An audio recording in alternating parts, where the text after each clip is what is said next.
معزز سامعین، تائرائڈ گلینڈ کی بیماری کے لیے کچھ ایسے مفید غذائیں کے بارے میں بتاتے ہیں جن کا استعمال کرنا تائرائڈ گلینڈز کے لیے بہت ہی مفید ہے۔ ہر خبر قابل یقین۔ تائرائڈ گلینڈ کو اپنے افعال بہتر طور پر سر انجام دینے کے لیے آیوڈین کی ضرورت ہوتی ہے۔ آیوڈین ایک ایسا لازمی غذائی جز ہے جو تائرائڈ گلینڈ کے افعال کو ریگولیٹ کرنے کے لیے صحت مند افراد میں سے 15 سے 20 ملی گرام ہوتا ہے۔ تاہم یہ امر قابل غور ہے کہ آیوڈین کی کمی کا مسئلہ صرف پاکستانی باشندوں کو ہی نہیں بلکہ دنیا کے دوسرے ممالک میں رہنے والے افراد کو بھی درپیش ہے۔ یہی وجہ ہے کہ طبی ماہرین تائرائڈ گلینڈ کے مریضوں کو آیوڈین ملا نمک تجویز کرتے ہیں۔ تائرائڈ گلینڈ کو متوازن اور متحرک بنانے کے لیے جسم کو زیادہ مقدار میں خوراک کی ضرورت ہوتی ہے، اس لیے ماہرین غذائی اجزاء میں کیلوریز کا اضافے کا مشورہ دیتے ہیں۔ دودھ اور گوشت کے علاوہ سبزیوں کا استعمال بھی زیادہ کرنا چاہیے، خاص طور پر ہری سبزیاں مثلا پالک، سلاد پتہ وغیرہ۔ ہری سبزیاں میگنیشیم کے حصول کا بہترین ذریعہ ثابت ہوتی ہے۔ ان میں موجود غذائی اجزاء جسمانی افعال کی کارکردگی بہتر بنانے میں اہم کردار ادا کرتے ہیں۔ تاہم پھلوں اور سبزیوں سے متعلق اہم بات یہ ہے کہ تائرائڈ کے مریضوں کو تمام سبزیوں اور پھلوں کا استعمال نہیں کرنا چاہیے، مثلا آڑو، ناشپاتی، شلجم، چقندر اور پھول گوبھی، کیونکہ ان میں ایسے اجزاء ہوتے ہیں جو بیماری کو بڑھاتے ہیں۔ کاجو، بادام اور کدو کے بیج آئرن کے حصول کا بہترین ذریعہ تسلیم کیا جاتا ہے۔ طبی ماہرین کے مطابق تائرائڈ کے مریضوں کے لیے میوجات دو طرح سے مفید ہیں، پر یہ میوجات نہ صرف آئرن کے حصول کا بہترین ذریعہ ہے بلکہ ان میوجات میں سیلینیم کی بھی کافی مقدار پائی جاتی ہے۔ یہ مقدار تائرائڈ گلینڈ کے افعال کو بہتر بنانے میں مددگار ثابت ہوتی ہے۔ دن بھر میں مٹھی بھر میوجات سیلینیم کے مطلوبہ مقدار کو پورا کر دیتی ہے۔ اس کے علاوہ سمندری غذا سی فوڈ آیوڈین کے حصول کا بہترین ذریعہ تسلیم کیا جاتا ہے، اور صحت مند تائرائڈز کے لیے آیوڈین کے مناسب مقدار بھی ضروری ہے۔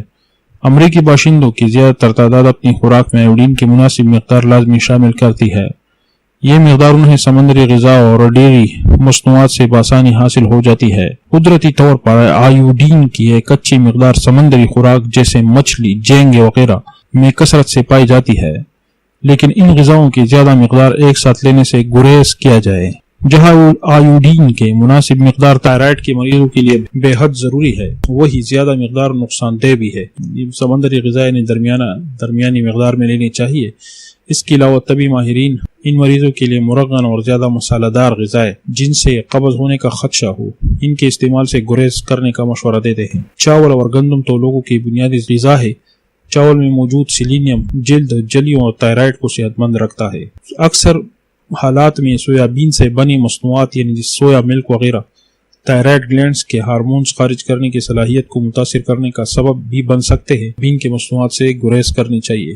معزز سامعین، گردن کے نچلے حصے میں موجود بظاہر ایک چھوٹا سا غدود جو عام طور پر تائرائڈ گلینڈز کے نام سے جانا جاتا ہے، جسم کے تمام افعال میں باقاعدگی کا یعنی ریگولیٹ کرنے کا ذمہ دار ہوتا ہے، لیکن یہ باقاعدگی تب ہی ممکن ہے جب یہ گلینڈ ایک خاص مقدار میں جسم کے تمام خلیوں کو توانائی دینے والے ہارمونز خارج کرتا رہے۔ وہ غدود ہے، ہارمون خارج کرتا ہے، تو یہ جب ہارمون خارج کرتا ہے تو یہ صحت مند ہوتا ہے۔ جب اس میں بے قاعدگی آ جاتی ہے تو پھر مسئلہ بنتا ہے، بیماریوں کا سبب بنتا ہے۔ ان ہارمونز کی کمی یا زیادتی تائرائڈ گلینڈز کے مختلف بیماریوں کا سبب بنتی ہے۔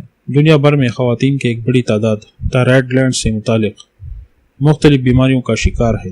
اس بیماری کی شرح مردوں میں 4 سے 5% اور خواتین میں 10 سے 12% تک ہوتی ہے۔ خواتین میں زیادہ ہے۔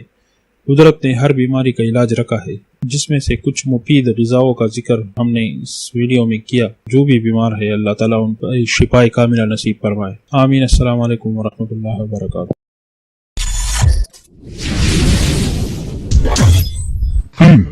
ہر خبر قابل یقین۔